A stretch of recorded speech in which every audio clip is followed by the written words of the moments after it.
আমি নবীর মা নাই, বাবা নাই, আমি নবী বড় এতিম, আমি নবী বাবার ডাকতে পারি নাই। আরে তোমরা দুনিয়ার ভিতরে মায়ের সাথে বেয়াদবি করবা না, ওই বাবার সাথে বেয়াদবি করবা না। আরে মায়ের নবী আমার মা বাবা সম্পর্কে কি বইলা গেছে। হযরত আবু হুরায়রা রাদিয়াল্লাহু তাআলা আনহু মায়ার নবীর কাছে এসে বলে, দিলা ইয়া রাসূলুল্লাহ, ওগো আল্লাহর রাসূল, মান আবারু, আমার কাছে সবচেয়ে সৎ আচরণ পাওয়ার অধিকারী কে? মায়ার নবী আমার বলে, উম্মাকা, তোমার মা। এরপরে আবু হুরায়রা বলে, সুম্মা মান ক্বালা, ও নবী আর পরে কে? মায়ার নবী আমার এরপরেও বলে, উম্মাকা, তোমার মা। এরে আল্লাহর বান্দারা, তৃতীয়বার আবু হুরায়রা বলল, নবী আমার এরপরে কি? বলে, এরপরে উম্মাকা, এরপরেও তোমার মা। চতুর্থবার আবু হুরায়রা বলে, সুম্মা মান ক্বালা, ও নবী এরপরে কে? মায়ার নবী আমার বলে, ক্বালা আবাকা, এরপরে হইছে তোমার বাবা। ও নারায়ণ কাশী ভাই, ও আমার মায়ের কথা বলছে তিনবার, আর ওই বাবার কথা বলছে একবার। মায়ের কথা তিনবার কেন বলছে জানো? ওরে তোমার আমার মায়ের গর্ভে যখন নাকি তুমি আর আমি ছিলাম, আর তোমার আমার মা যখন নাকি তোমার আমার গর্ভে নিয়া যখন নাকি খানার প্লেটটা নিয়ে খানা খাইতে বসছে, এমন সময় ওই মায়ের পেটের ভিতরে লাথি লাগাইয়া দিছি। তোমার আমার মা খানার প্লেটটা রাইখা রুমের ভিতরে যাইয়া ফুপাইয়া ফুপাইয়া কান্না করে। আমার বাবা দৌড়াইয়া যাইয়া রুমের ভিতরে বলে, বিবি তুমি কেন কান্না করো, খাও না। তোমার আমার মা দুই চোখের পরে সাইরা দিয়া বলে, ও প্রাণের স্বামী আমার, আমার সন্তান আমার পেটের ভিতরে লাথি লাগাইয়া দিছে, এই জন্য আমি বেদনায় খানা খাইতে পারি না। আরে তোমার আমার বাবা, তোমার আমার মায়ের মাথার উপরে মোছা দিয়া সান্ত্বনা দিছে আর বলছে, ও প্রাণের বিবি, কান্দিস না, কান্দিস না, এই সন্তান একদিন বড় হবে, এই সন্তান দুনিয়ায় আইসা ও বিবি তোরে যখন ডাকি মা বইলা ডাক দিবে, কলিজাটা ঠান্ডা হয়ে যাবে। আমি বাবারে বাবা কইয়া ডাকতে বাবার কলিজাটা ঠান্ডা হয়ে যাবে। ওরে যুবক ভাই, তুমি যখন নাকি দুনিয়ার ভিতরে আসছো, আরে তোমার বাবা, আরে দুনিয়ার সব কষ্ট বইলা গেছে, তোমার আমার মা দুনিয়ার সব কষ্ট বইলা গেছে। ওরে তোমার আমার বাবা মানুষের বাড়ি কাজ করছে, রোডে রোডে রিক্সা চালাইছে, গার্মেন্টসে আইসা কাজ করছে, তোমার আমার সুখের আশায় তোমার আমার জন্য এত কষ্ট করে। আজকে তুমি আর আমি বড় হইয়া গেলাম, আজকে ওই মায়ের মারো, ওই বাবারে মারো, ওই মায়ের সাথে বেয়াদবি করো, বাবার সাথে বেয়াদবি করো। আমা আরসালনাকা ইল্লা রাহমাতাল লিল আলামিন।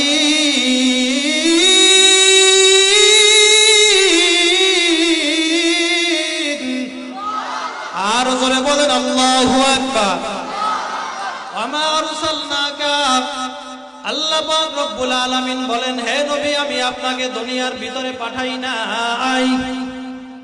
আল্লাহ শুরুতে নফি লাগাইয়া দিয়ে বলেন, হে নবী, আপনাকে দুনিয়ার ভিতরে পাঠাই নাই। আপনাকে দুনিয়ার ভিতরে প্রেরণ করি নাই ইল্লা তবে হ্যাঁ পাঠিয়েছি রাহমাতাল লিল আলামিন। আল্লাহ বলেন গোটা দুনিয়ার জন্য রহমত স্বরূপ হিসাবে পাঠাইছি। সুবহানাল্লাহ। শুরুতে আল্লাহ তাআলা নবী লাগাইয়া দিয়া কেন আবার ইল্লা দ্বারা ইসবাত করে দিল? আল্লাহ তো একত্রে বইলা দিতে পারত নবী আপনাকে গোটা দুনিয়ার জন্য রহমত স্বরূপ হিসাবে পাঠাইলাম। আল্লাহ কেন শুরুতে নবী লাগাইয়া আবার কেন ইল্লা দ্বারা ইসবাত করে দিলেন? আল্লাহ রাব্বুল আলামিন এখানে বুঝাইতে চায়, ও নবী আপনাকে দুনিয়ার ভিতরে বেহুদা আমি আল্লাহ পাঠাই নাই, আপনাকে গোটা দুনিয়ার জন্য রহমত বানাইয়া পাঠাইছি। সুবহানাল্লাহ। কেমন মায়ার নবী আমার রহমতের মুসলমান, এরে আল্লাহর বান্দারা, মায়ার নবী আমার যখন রাস্তা দিয়ে হাঁটতো রাস্তার দুই পাশের গাছ আমার নবীরে সালাম দিত। মায়ার নবী আমার একদিন সাহাবায়ে কিরামদেরকে নিয়ে জঙ্গলের ভিতরে হাঁটতেছে, শুনে চতুর্দিক থেকে শুধু সালামের আওয়াজ আর সালামের আওয়াজ। সাহাবায়ে কেরাম জিজ্ঞাসা করে, ইয়া রাসূলুল্লাহ, ইয়া হাবিবাল্লাহ, ও মায়ার নবী আমার আপনার সাথে তো আমরা ছাড়া আর কেউ নাই, ও নবী আমার এত সালামের আওয়াজ কোথা থেকে আসতেছে গো নবী? মায়ার নবী আমার ডাক দিয়া কয়, ও সাহাবায়ে কেরামের দল, তোমরা কি শুধু মনে করছো আমি তোমাদের জন্য নবী? ও সাহাবায়ে কেরামের দল, আমি নবী শুধু তোমাদের জন্য নবী নয়, আমি নবীর এই জঙ্গলায় আগমন শুনিয়া এই জঙ্গলার পশু পাখি হরিণী আমি নবীর সালাম দেয়। সাইয়্যিদুল কাওনাইন খাতমুল মুরসালিন, আখিরামত বুদে ফখরুল আউয়ালিন, সদজুদাস রহমাতাল লিল আলামিন, মসজিদে ঔষধ আমার এ জমিন। কেমন আমার নবী রহমত! আম্মা জান খাদিজা রাদিয়াল্লাহু তাআলা আনহার সাথে মায়ার নবীর সাথে তখনও বিবাহ বন্ধনে আবদ্ধ হয় নাই। এরে আল্লাহর বান্দারা, মায়ার নবী আমার সিরিয়া থেকে দল নিয়ে কাফেলা নিয়া, ব্যবসার কাফেলা নিয়া মায়ার নবী আমার হাইটা হাইটা আসতেছে। আম্মা জান ছাদের উপরে উঠার তাকাইয়াছে, নবীর আমার চতুর্পাশে সাহাবায়ে কেরামের আসতেছে। এরে আল্লাহর বান্দারা, উপরে তাপ রৌদ্রের নিচে বালু চিকচিক করতেছে, রৌদ্রের ভিতরে মায়ার নবী আমার হাঁটে। আম্মা জান তাকাইয়া তাকাইয়া দেখতেছে কারো মাথার উপরে মেঘের কোনো ছায়াও নাই, আপনার আমার নবীর মাথার উপরে এক খণ্ড মেঘ আইসা এরপরে ছায়া দিতেছে। সুবহানাল্লাহ। মায়ার নবী আমার রৌদ্রের ভিতরে হাঁটতেছে, ওই মেঘ আর দাঁড়াইয়া নাই, মায়ার নবীর মাথার উপরে চলতেছে। এরে আল্লাহর বান্দারা, যুবক ও নারায়ণগঞ্জের মুসলমান, আমার নবীরে কাছে চিনলো, আমার নবীর মাঝে চিনলো, আমার নবীরে জঙ্গলার হরিণী পশু পাখি আমার নবীরা চিনলো। আর ওই রাসূলের উম্মত হইয়া এখনো পর্যন্ত আমার নবীরে আমরা চিনতে পারি নাই। যদি আমার নবীরে চেনার মতো চিনতে পারতাম, এই বাংলার জমিনে দাঁড়াইয়া কোন বেঈমান নাস্তিকের বাচ্চা আমার নবীরে নিয়ে কথা বলতে পারতো না, ঠিক কিনা? আজকে বেঈমান নাস্তিকরা আমার নবীরে নিয়ে কথা কয়, আসাদুরের মতো কুলাঙ্গার নাস্তিক আমার নবীরে গালি দেয়। বাংলার জমিনের কিছু নাস্তিক মুরতাদেরা আমার নবীরে নিয়ে ব্যঙ্গ পত্রিকা করে, ইন্ডিয়ার বেঈমানেরা আমার নবীরে গালি দেয়, ফ্রান্সের লাল কুত্তার দলেরা আমার নবীরে নিয়ে ব্যঙ্গ পত্রিকা করে। আর একদল মুসলমান ঘরের ভিতরে লেপ কম্বল গায়ে দিয়ে ঘুমায়, মুসলমানের কোনো খবর নাই। ভাই আমি জানতে চাই উঁচু আওয়াজ দিয়ে সবাই বলেন আমাদের আল্লাহ কয়জন, আমাদের নবী কয়জন, আমাদের বাইতুল্লাহ কয়টা? আল্লাহরে নিয়ে কোনো দ্বন্দ্ব আসেনি?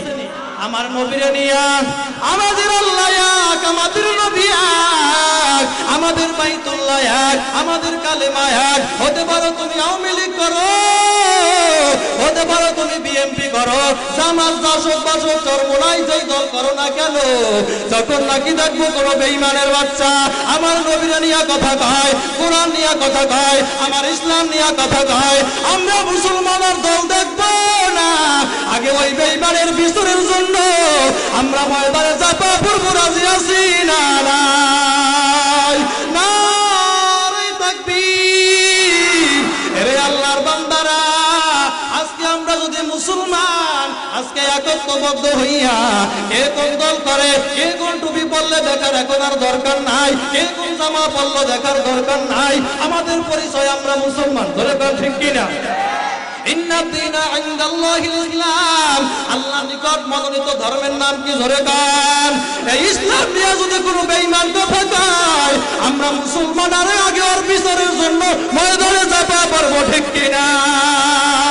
মুসলমান যদি একত্রবদ্ধ হইয়া কে পাঁচতালি পড়লো, কে গোল টুপি পড়লো, কে জালি পড়লো, কে কোন দল করলো দেখার দরকার নাই, আমরা মুসলমান, আমাদের নবী এক, আমাদের আল্লাহ এক।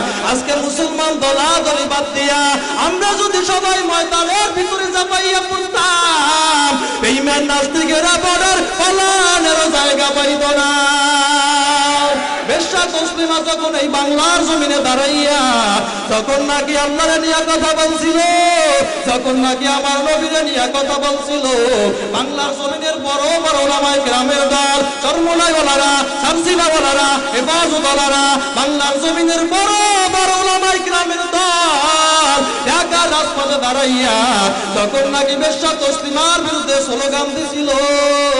বেশ্যা তসলিমা বর্ডার পালানেরও জায়গা পায় নাই, ঠিক কিনা? এরে আল্লাহর বান্দারা, শাহজালাল আলী আমিন রহমাতুল্লাহি আলাইহি সিলেটের জমিনে দাঁড়াইয়া গৌর গোবিন্দর বিরুদ্ধে যখন নাকি স্লোগান দিছিল, গৌর গোবিন্দ বর্ডার পালানেরও জায়গা পায় নাই। আওয়াজ দিয়ে বলো, ওই মুসলমান আমরা কোনো আছি না নাই? আমাদের আওয়াজ এখনো আছে না নাই? আমাদের হুঙ্কার এখনো আছে না নাই? এবার দেখা যাবে মুসলমানের ইমানের পাওয়ার কেমন। এবারে নারায়ে তাকবীর। আজকে মুসলমান হক কথা বলতে ভয় পায়, মুসলমান সত্য কথা বলতে ভয় পায়, মুসলমান নারায়ে তাকবীরের স্লোগান দিতে ভয় পায়। বলে কেন? কেন? বলে মুসলমানের ইমানের ভিতরে ফরমালিন, সুদ খাইতে খাইতে, ঘুষ খাইতে খাইতে, মিথ্যা কথা বলতে বলতে ওর কলমের ভিতরে মরিচিকা পুড়ে গেছে। এখন আর কোরআনের কথা বললে অন্তরে লাগে না, এখন আর ইসলামের কথা বললে অন্তরে অপেক্ষায় না, এখন আর মুসলমানের নারায়ে তাকবীরের স্লোগান নাই। এই পাকে বেঈমানেরা সুযোগ পাইয়া ইসলামের ক্ষতি করতেছে, ঠিক কিনা? এবারে জোরে তাকবীর দেবেন, নারায়ে তাকবীর। এই আওয়াজে চলবে না, মুরব্বীরা বেয়াদবি মাফ করবেন। 1 2 3 বলার সাথে সাথে সবাই দাঁড়ায় যাবেন। 1 2 3 আল্লাহু আকবার। দাঁড়ান, নারায়ে তাকবীর। হাত মুঠ করেন, হাত মুঠ করেন। বেঈমান নাস্তিকের গায়ে কিল দেয়া দেখায় দিবেন, এই দেশে টুপিওয়ালা পাগড়িওয়ালা ইমানদার মুজাহিদ কোন আছে? আরে বেঈমানের দল, এ নাস্তিকের দল, কান খুলিয়া শুনিয়া রাখো, আমরা মুসলমান এখনো মরি নাই। আজকে নারায়ণগঞ্জের জমিন থেকে আমরা জানা দিতে চাই, আমরা মুসলমান একটা একটা কিল দিলে বীরের চামড়া থাকবে না। এবারে নারায়ে তাকবীর। আল কোরআনের আলো, কোরআন সুন্নাহর আলো, নারায়ে তাকবীর। আলেম ওলামা যেখানে, ওয়াজ মাহফিল যেখানে, মাদ্রাসা মসজিদ যেখানে, মাহফিল আছে যেখানে, গান বাজনা যেখানে, ইসলাম জলসা যেখানে, জি বাংলা যেখানে, কিরণমালা যেখানে, নারায়ে তাকবীর। চিল্লা বলুন নারায়ে তাকবীর। 2 সেকেন্ডের ভিতরে সামনে আগাইয়া বসে যান। ওয়া মা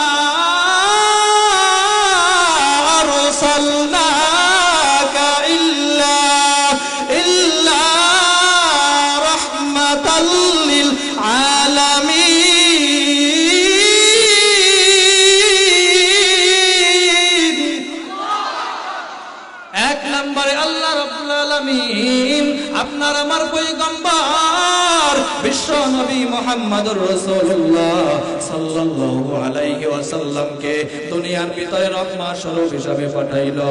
2 নাম্বার, লাকাদ কানা লাকুম ফি রাসূলিল্লাহি উসওয়াতুন হাসানাহ। 2 নম্বরে উত্তম আদর্শ দিয়ে আমার নবীরে দুনিয়ায় পাঠাইছে। এরে আল্লাহর বান্দারা, আজকে মুসলমান আমরা নবীর উম্মত হইলাম, আজকে ওই রাসূলের আদর্শ আমাদের ভিতরে না। আজকে বাংলার জমিনের মুসলমান যুবকদের চেহারার দিকে তাকাইলে এমনও মুসলমান আছে চেহারার দিকে, লেবাস পোশাকের দিকে তাকাইলে আমার রাসূলের আদর্শ তো দূরের কথা, মনে হয় যেন রাসূলের সাথে 250 বছর যুগ থেকে বাজাবাজি, ঠিক কিনা? দেখেন না যুবকের ডিজাইন কি, হাই হাই, দেখবেন চতুর্পাশে কোনো চুল নাই, মাঝখানে 2টা চুল রাখছে। ভাই কি শার্ট দিছো? ভাই হুজুর বুঝবেন না, বাড়ি শার্ট, বাড়ি শার্ট। আপনাদের এলাকা আছে নি? আর সেলুন আলারাও কি দেখবেন সেলুনের ভিতরে পোস্টার টানাইয়ে রাখে। যুবক যখন নাকি সেলুনের ভিতরে ঢোকে, সেলুনওয়ালায় ডাক দিয়া কয়, যুবক এখানে ছবি টানানো আছে, কোন শার্টটা তোমার পছন্দ হয় তুমি এখান থেকে সিলেক্ট কইরা আমারে বলো, আমি ওইভাবে তোমারে বন্ধুর বান্ধব বানায় দেব, ঠিক কিনা? এবার যুবক বলে, সেলুনওয়ালা ভাই আমার এই শার্টটা দিয়ে দেন। এরপরে সেলুনওয়ালায় সুন্দর মতো শার্ট দিছে, এমন সুন্দর শার্ট দিছে দেখবেন সামনে কোনো চুল নাই, পিছনে চুল রাখছে, আছে না? না। রাস্তায় রাস্তায় হাঁটে আর টিকটিকির মতো লেজ লড়ায়। এরে আল্লাহর বান্দারা, যুবক আজকে আমার দেশের যুবকেরা ওই আর্জেন্টিনার কাকা ম্যারাডোনা, ব্রাজিল আর্জেন্টিনার মেসি কেমনে চুলে ছাড়তেছে, নেইমার কেমনে চুলে ছাড়তেছে, শাকিব খান কেমনে জিন্সের প্যান্ট পিনলো, শাকিব খান কেমনে চুলের ভিতরে কাটিং দিছে, পরিমণি কেমনে চুলের ফ্যাশন করছে, আমার দেশের মাইয়া পোলারা এইগুলা দেখা দেখে অনুসরণ করে আছে না? না। শীতের দিনে জিন্সের প্যান্টের ডিজাইন কি, এখানে ছিল এখানে ছিল হাঁটু দেখা যায়। জিজ্ঞেস করবেন, যুবক তুই কি প্যান্ট পেনছো, সত্যি দেখা যায়। ভাই হুজুর বুঝবেন না, বুঝবেন না, কোন জগতে আছে এটা তো আছে ফ্যাশন। হুজুর কোন জগতে আছে? বর্তমান তো ফ্যাশনই চলে। হায় হায়, আল্লাহ বলছেন রাসূলের মধ্যেই রয়েছে উত্তম আদর্শ। মান তাশাব্বাহা বিকওমিন ফাহুয়া মিনহুম। মায়ার নবী আমার বলেন, যার সঙ্গে যার মহব্বত থাকবে, যার সঙ্গে যার চলাফেরা থাকবে, যার সঙ্গে যার ওঠা বসা থাকবে, যার সাথে যার মিল থাকবে, তার সাথেই হবে তার সাথে কিয়ামত। এবার যুবক সিদ্ধান্ত তোমার, তুমি কি আমার রাসূলের আদর্শ মানবা নাকি বেঈমানের আদর্শ মানবা? সব সিদ্ধান্ত তোমার, কারণ আমার রাসূলের সে আদর্শওয়ালা মানুষ দুনিয়ায় কেউ ছিল না। দুনিয়ায় কেউ আমার রাসূলের মতো আদর্শওয়ালা মানুষ দুনিয়ার ভিতরে কেউ ছিল না, আসবেও না। আল্লাহ বলেন, ও নবী গো, দুনিয়ার ভিতরে যত শালীনতা, দুনিয়ার ভিতরে যত ভদ্রতা, দুনিয়ার ভিতরে যত নম্বী, পায়ার নবী আমার ডাক দিয়া কয়, আবু বকর এই এত গভীর রাত একটা ডাক দিলে তো সাড়া দেওয়ার কথা না। ও আবু বকর তুমি কি ঘুমাও না? আবু বকর ডাক দিয়ে কয়, ও মায়ার নবী আমার, আপনি যেই দিন বলছেন হিজরত করা লাগতে পারে, ও মায়ার নবী আমার, ওই দিন থেকে আমি আবু বকর আমার পিঠ আমি বিছানায় লাগাই না। ও মায়ার নবী আমার, যেই দিন আপনি বলছেন হিজরত করা লাগতে পারে, ও নবী আমার, ওই দিন থেকে আমার মেয়ে আসমায় আপনার জন্য রুটি বানাইয়া বানাইয়া, ও মায়ার নবী আমার পথের দিকে তাকাইয়া অপেক্ষা করে।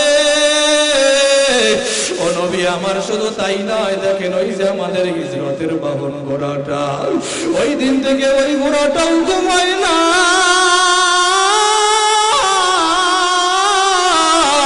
পথের দিকে তাকাইয়া তাকাইয়া ঘোড়াটা অপেক্ষায় থাকে।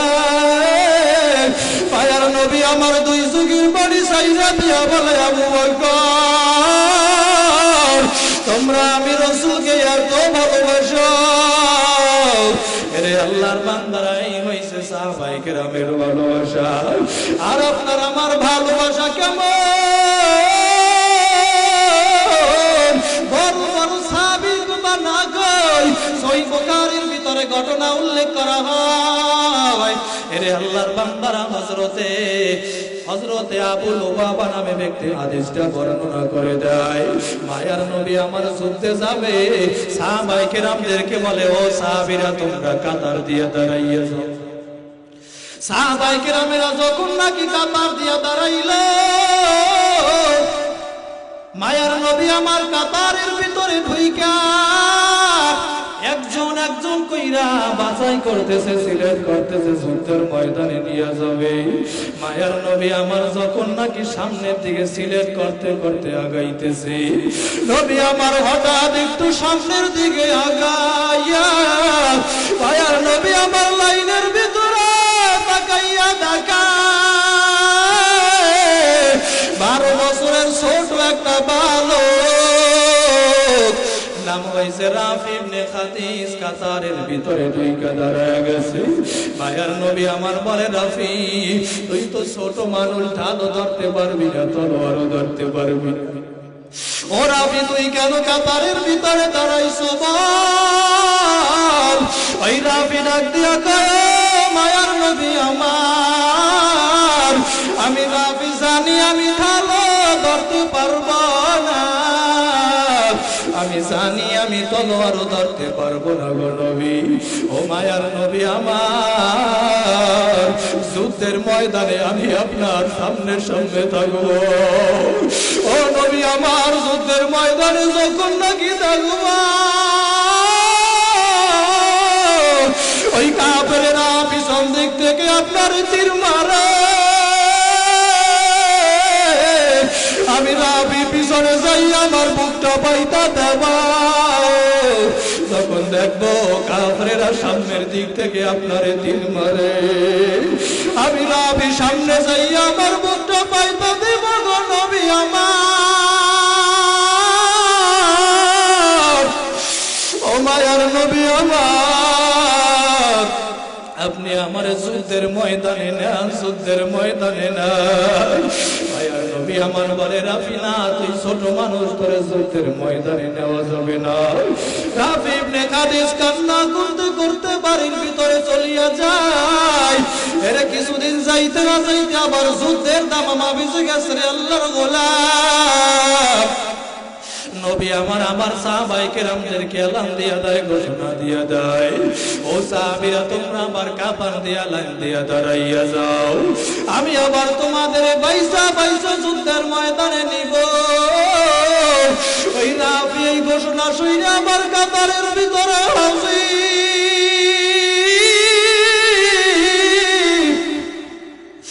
আর রাফি জানে আগের বার নবী আমার যুদ্ধের ময়দানে নেই না, এবারও মনে হয় আমার যুদ্ধের ময়দানে নিবে না। ওই রাফি ইবনে খাদিজ সাহাবায়ে কেরামের হাত দুইটা ধরে, পা দুইটা ধরে, আর বলে, ও সাহাবায়ে কেরাম ভাই গো, আমার নবীর একটু বুঝান, আপনারা বলেন আমার যেন যুদ্ধের ময়দানে নিয়ে যায়, আমার বড় শহীদ হইতে মনে চায়।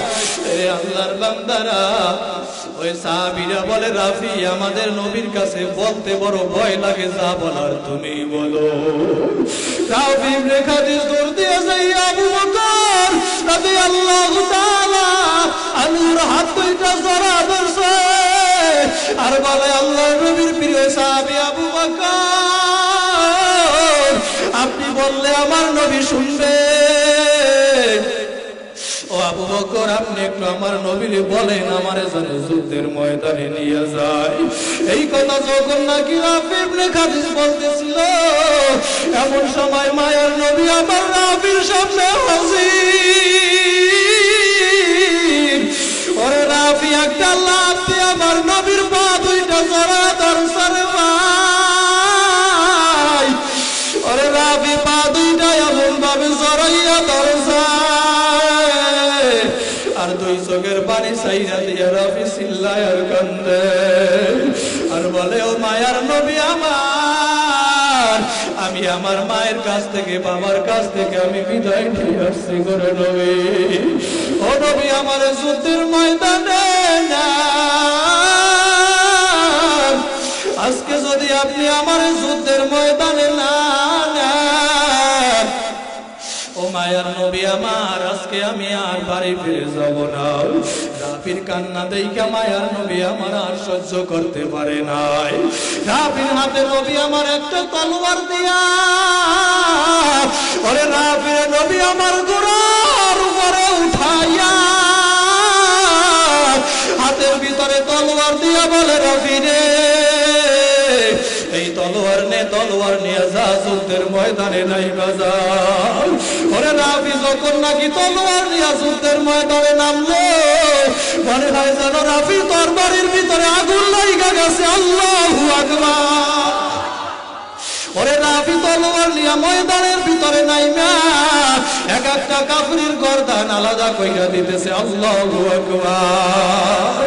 কাফেরের এই দৃশ্যগুলি দেখার পরে কাফের দৌড়াইয়া যাইয়া ওরে পিছন দিক থেকে রাফির বাম ডানার ভিতরে তরবারি দিয়ে আঘাত করছে। ওরে রাফির হাতটা কাইটা সামান্য চামড়ার সাথে ঝুইলা আছে। রাফির হাত দিয়া টপ টপ করিয়া রক্তগুলো পড়ে।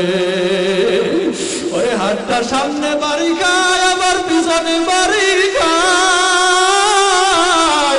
এরপরে রাফি যুদ্ধ বন্ধ করে নাই। রে আল্লাহর বান্দারা, রাফি কি করবে? হঠাৎ হাতটারে পায়ের সাথে বাজাইয়া একটা টাম দিয়া সিররা ফালা দিয়া আবার যুদ্ধের ময়দানে নাইমা গেছে। আল্লাহু আকবার। রাফি যখন নাকি আবার এক হাত দিয়া যুদ্ধের ময়দানে নামলো, আর এক হাত দিয়া টপ টপ করিয়া রক্তগুলো পড়ে। এরপরে মায়ার নবী আমার ফালাইয়া যায় না। রাফি কিছুক্ষণ যুদ্ধ করার পরে কাফের সামনের দিক থেকে একটা তীর ছুঁড়ে মারছে। ওই রাফির বুকের ভিতর থেকে দুইটা পিছন দিক থেকে বাড়াইয়া যায়। রাফি ছোট মানুষ আর সহ্য করতে পারে না। রাফি একটা লাফ দিয়ে ঘোড়ার পিঠ থেকে বালুর ভিতরে পইরা যায়। মহিলারা মুরগি জব দিয়া ছাইরা দিলে মুরগিটা লাফায় আর ছটফট করে। ওরে রাফি বালুর ভিতরে লাফায় আর ছটফট করে আর চিল্লায়। মায়ার নবী আমার ডাইনে তাকায় বামে তাকায়, দেখে কোথাও রাফিরে দেখা যায় না। নবী আমার তাকাইয়া দেখে রাফিয়া কোনার ভিতরে গলা কাটা মুরগির মতো ছটফট করতেছে।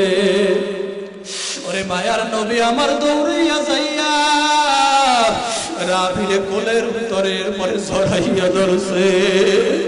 আবুল বাবা নামে ব্যক্তি হাদিসটা বর্ণনা করে দিয়ে বলে, আর মায়ার নবী আমার বালুর ভিতরে হাঁটু গাইরা বৈশা রাফিরে রানের উপরে উড়ুর উপরে মাথা না দিয়া রাফিরে শোয়াইয়া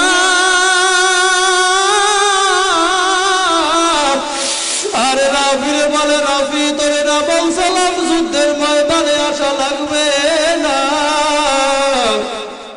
বারবার নিষেধ করছি যুদ্ধে আসছো, না আসলে তো আজকে শহীদ হইতি না, তোর কলিজার ভিতরে তো আজকে তীর ঢুকতো না রে রাফি। ওরে রাফি ছোট মানুষ কি জবাব দেয় শোনে। রাফি ইবনে খালিদ ডাক দিয়া কয়, ও মায়ার নবী আমার, আজকে যদি আমি এই যুদ্ধের ময়দানে না আসতাম, আর যদি আমি শহীদ না হইতাম, আমার বুকের ভিতরে গুলি না ঢুকতো, বুকের ভিতরে যদি তীর না ঢুকতো,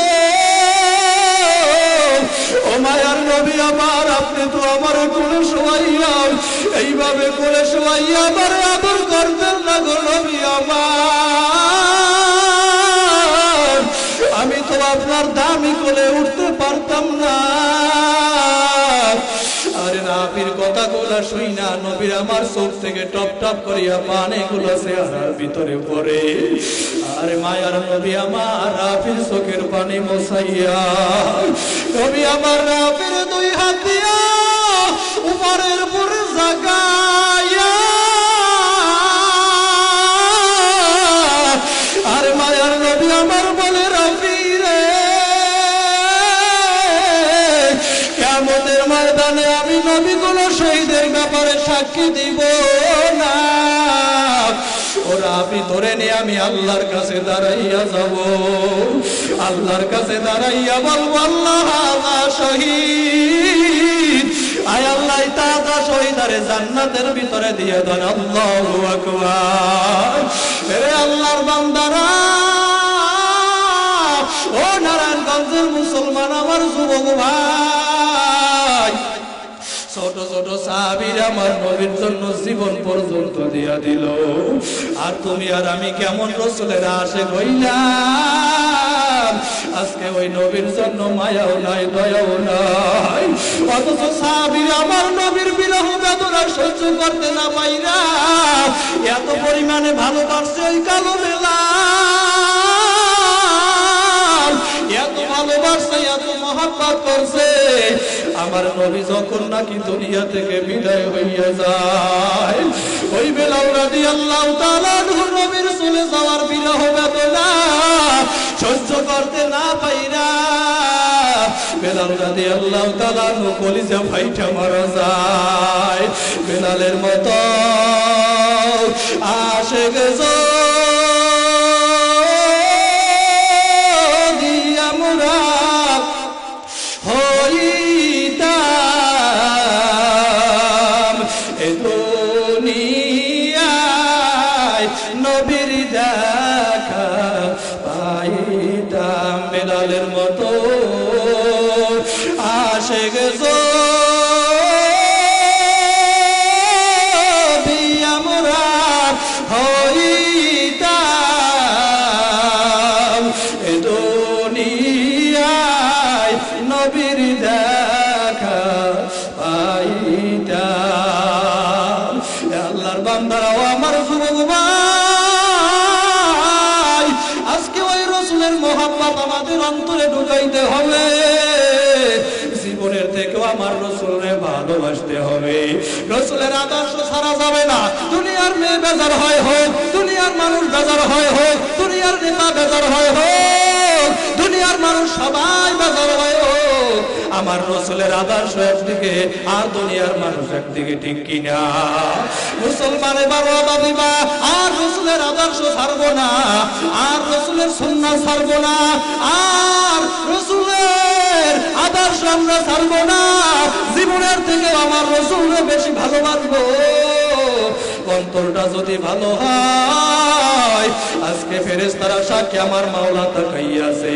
অন্তরের খবর ভালো জানে আল্লাহ। অন্তর ভালো হইলে দুইটা হাত মাওলারে দেখা দাও। নারায়ে তাকবীর। হাতে লারা দাও যুবক, হাতে লারা দাও। আল্লাহ আপনি হাতগুলো কবুল আর মঞ্জুর কইরা লন। আর রাসূলের আদর্শ ছাড়বে না। জীবনের থেকে আমার রাসূলকে ভালোবাসবে। আল্লাহ হাতগুলো কবুল কইরা লন। এ নারায়ণগঞ্জবাসী ভাইরা, আমি মুসাফির মানুষ, মুসাফিরের দোয়া কবুল হয়। আমি আপনাদের জন্য দোয়া কইরা যাব। ইসাকাল ফরিদ আমার বন্ধু মানুষ বলছে হুজুর মাদ্রাসা, বলে মাদ্রাসার অবস্থা করুন, আইসা দেখতেই পাইতেছি।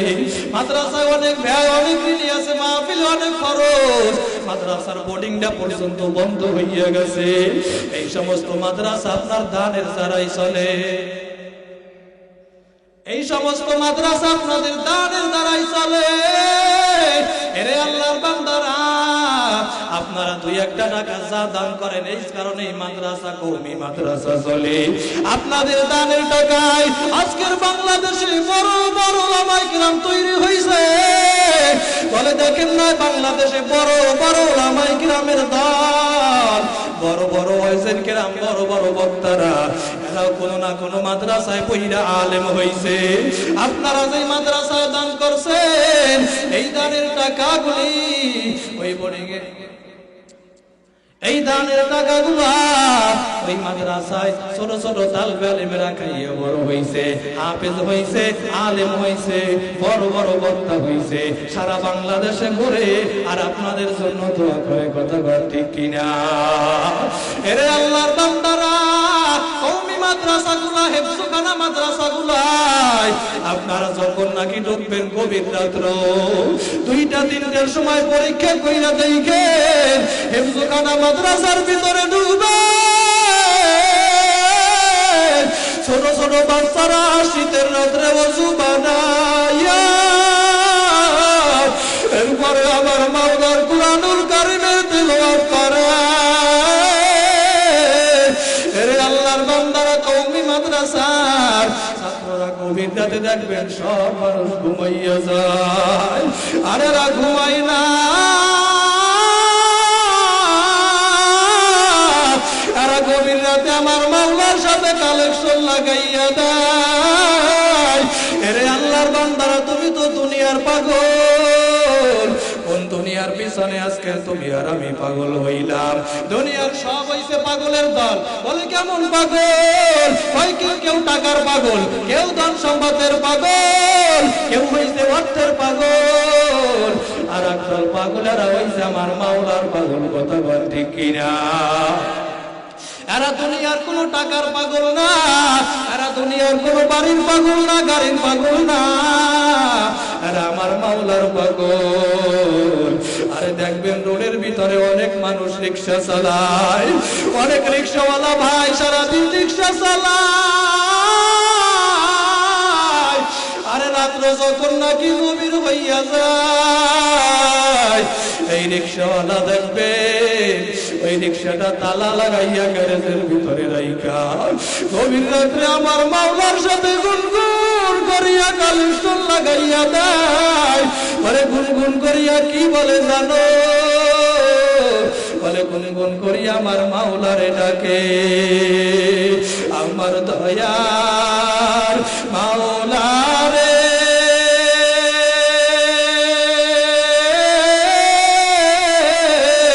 আমার দয়ার মাবুদ রে,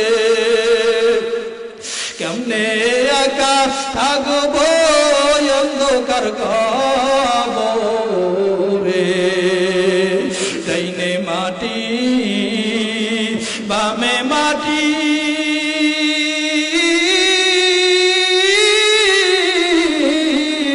ওরে নিচে মাটির বিছানা,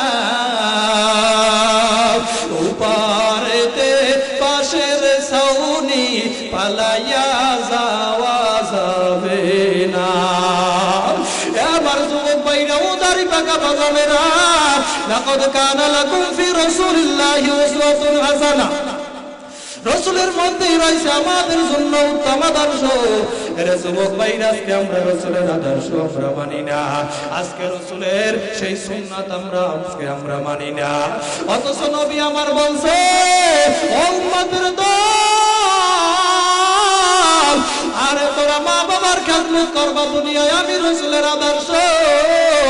এরে আল্লাহর বান্দারা, নবী আমার বলে ও আমার উম্মতের দল, আমি নবীর মা নাই, বাবা নাই, আমি নবী বড় এতিম, আমি নবী বাবার ডাকতে পারি নাই। আরে তোমরা দুনিয়ার ভিতরে মায়ের সাথে বেয়াদবি করবা না, ওই বাবার সাথে বেয়াদবি করবা না। আরে মায়ের নবী আমার মা বাবা সম্পর্কে কি বইলা গেছে? হযরত আবু হুরায়রা রাদিয়াল্লাহু তাআলা আনহু মায়ার নবীর কাছে এসে বলে, ইলা ইয়া রাসূলুল্লাহ, ওগো আল্লাহর রাসূল, মান আবারু, আমার কাছে সবচেয়ে সৎ আচরণ পাওয়ার অধিকারী কে? মায়ার নবী আমার বলে, উম্মাকা, তোমার মা। এরপরে আবু হুরায়রা বলে, সুম্মা মান ক্বালা, ও নবী আর পরে কে? মায়ার নবী আমার পরেও বলে, উম্মাকা, তোমার মা। এরে আল্লাহর বান্দারা তৃতীয়বার আবু হুরায়রা বলল নবী আমার এরপরে কি বলে এরপরে উম্মকা এরপরেও তোমার মা চতুর্থবার আবু হুরায়রা বলে সুম্মা মান ক্বালা ও নবী এরপরে কে মায়ার নবী আমার বলে ক্বালা বাকা এরপরে হইছে তোমার বাবা ওনার আলগাছি ভাই ও আমার যুবক ভাই মায়ের কথা বলছে তিনবার আর ওই বাবার কথা বলছে একবার মায়ের কথা তিনবার কেন বলছে জানো ওরে তোমার আমার মায়ের গর্ভে যখন নাকি তুমি আর আমি ছিলাম আর তোমার আমার মা যখন নাকি তোমার আমার গর্ভে নিয়া যখন নাকি খানার প্লেটটা নিয়ে খানা খাইতে বসছে এমন সময় ওই মায়ের পেটের ভিতরে লাথি লাগাইয়া দিছি তোমার আমার মা খানার প্লেটটা রাইখা রুমের ভিতরে যাইয়া ফুপাইয়া ফুপাইয়া কান্না করে তোমার আমার বাবা দৌড়াইয়া যাইয়া রুমের ভিতরে বলে বিবি তুমি কেন কান্না করো খাও না তোমার আমার মা দুই চোখের পরে সাইরা দিয়া বলে ও প্রাণের স্বামী আমার সন্তান আমার পেটের ভিতরে লাথি লাগাইয়া দিছে এই জন্য আমি বেদনায় খানা খাইতে পারি না আরে তোমার আমার বাবা তোমার আমার মায়ের মাথার উপরে মোছা দিয়া সান্ত্বনা দিছে আর বলছে ও প্রাণের বিবি কান্দিস না এই সন্তান একদিন বড় হবে এই সন্তান দুনিয়ায় আইসা ও বিবি তোরে যখন ডাকি মা বইলা ডাক দিবে ও বিবি তোর কলিজাটা ঠান্ডা হয়ে যাবে আমি বাবারে বাবা কইয়া ডাকতে বাবার কলিজাটা ঠান্ডা হয়ে যাবে ওরে যুবক ভাই তুমি যখন নাকি দুনিয়ার ভিতরে আসছো আরে তোমার বাবা আরে দুনিয়ার সব কষ্ট বইলা গেছে তোমার আমার মা দুনিয়ার সব কষ্ট বইলা গেছে ওরে তোমার আমার বাবা মানুষের বাড়ি কাজ করছে রোডে রোডে রিক্সা চালাইছে গার্মেন্টসে আইসা কাজ করছে তোমার আমার সুখের আশায় তোমার আমার জন্য এত কষ্ট করে আজকে তুমি আর আমি বড় হইয়া গেলাম আজকে ওই মায়ের মারো ওই বাবারে মারো ওই মায়ের সাথে বেয়াদবি করো বাবার সাথে বেয়াদবি করো মাঝে মাঝে ফেসবুকের ভিতরে ইন্টারনেটের ভিতরে দেখি সন্তান বাবারে মারে সন্তান মায়েরে মারে ওরে তুই তো জানো না তোমার আমার তোমারে আমার নিয়ে কত কষ্ট করছে যুবক এখন বুঝবি না যখন ওই মায়েরে হারাইয়া পালাবি বাবারে হারাইয়া পালাবি তখন বুঝবি ওরে মাঠের ভিতরে কত এতিমেরা বৈশা গেছে এই মাহফিল থেকে বাড়ি যাবে ওইয়া যাইয়া মায়ের মা কইয়া ডাক দিবে ওই মা কিন্তু আর দরওয়াজা খুলবে না ওই বাবারে বাবা কইয়া ডাক দিবে বাবা আর দরওয়াজা খুলবে না আগে বাড়ি যাইয়া মায়ের ডাক দিলে মা দরজা খুলিয়া দিত ওই বাবারে বাবা কইয়া ডাক দিলে বাবা বলতো আব্দুর রহমান আইছো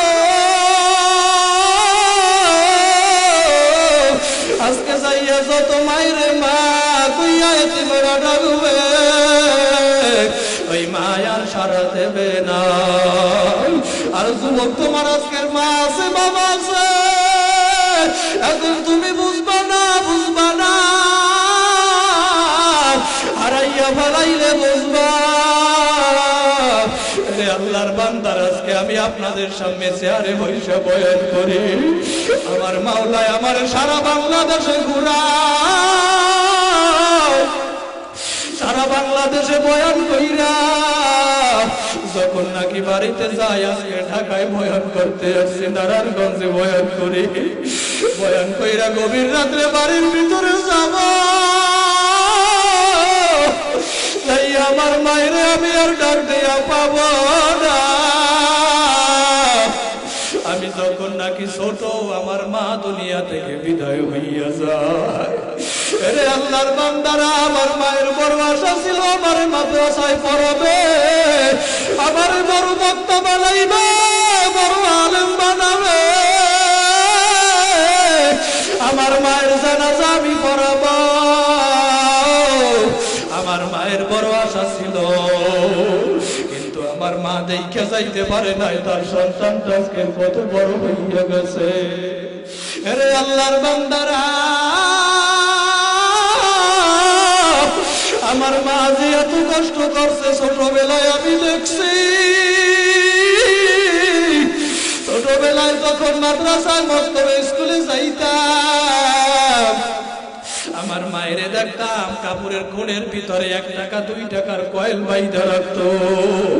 আমি মাদ্রাসায় গেলে আমার মা ওই 1 টাকার কয়েলটা হাতে দিয়ে বলতো, সন্তান ক্ষুধা লাগলে কিছু খাইয়া নে। বড় কষ্ট করিয়া মাদ্রাসায় পড়ছি, বুঝাইতে পারবো না। ওরে কত ছাত্র ভাইরা দেখতাম বাড়িতে ফোন করে মায়ের সাথে কথা কয়, আর আমি মাদ্রাসার পিলারটা ধইরা বাড়ির দিকে তাকাইয়া তাকাইয়া কান্না করতাম, আর বলতাম আমার মা যদি আজকে থাকতো, আজকে তো ওই মা আমার কাছে ফোন করতো। কত ছাত্র বাইরে দেখতাম পাশে বৈশা ভালো ভালো খাবার খায়, ওরে মা রান্না কইরা ভালো ভালো খাবার পাঠাইয়া দিস রে ভাই। আরে মনে মানতো না, আমি বলতাম আমার মা থাকলো তো খাবার পাঠাইতো। ওই মাদ্রাসায় সামান্য ডাল দিয়া ভাত খাইয়া বলাইতাম, আর চোখের পানি চাইরা দিয়ে আমার আল্লাহর কাছে বলছি, আল্লাহ গো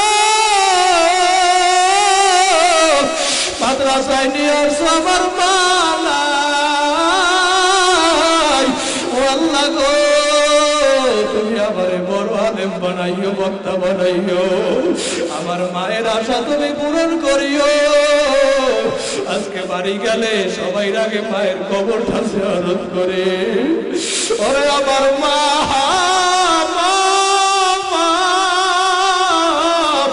আজকে মা থাকলে যে কত খুশি হইতো। আমার মায়ের একটা কাপড় আমি দিতে পারি না, এক বেলা খাওয়াইতেও পারি না। মাঠের ভিতরে কত এতিমেরা বসে রইছে, আর কত এতিমের চোখে পানি। এরে আল্লাহর বান্দারাই মাদ্রাসায় কত এতিম ছাত্ররা পড়ে। এরে যুবক ভাই, আজকে মায় নাই, মায়েরে খাওয়াইতে পারো না, বাবারে খাওয়াইতে পারো না।